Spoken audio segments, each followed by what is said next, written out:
तर महाविकास आघाडीकडून राष्ट्रवादी काँग्रेसचे माजी आमदार अमर काळे यांचा नामांकन अर्ज दाखल केलाय। नामांकन अर्ज दाखल करताना सोबत राष्ट्रवादी काँग्रेसचे सर्वेसर्वा शरद पवार होते।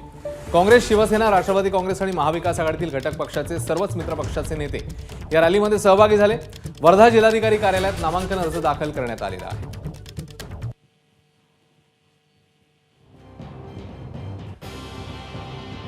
वर्ध्यामधलं सामाजिक बलाबल, तिकडची समीकरणं काय सांगतात तर तेली आणि कुणबी मतदारांची संख्या निम्मी आहे।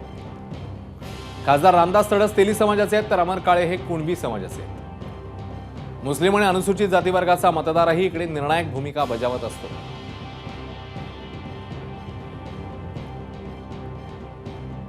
आणि या सगळ्या संदर्भात शरद पवार नेमकं काय म्हणतात जाणून घेऊया।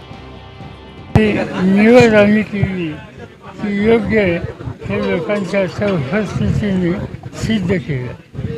आता आमची जबाबदारी एकच आहे की जे लोक चांगल्या रीतीने सहकार्य करतात त्यांची जी अपेक्षा आहे ती आम्हाला पूर्ण करावं लागेल।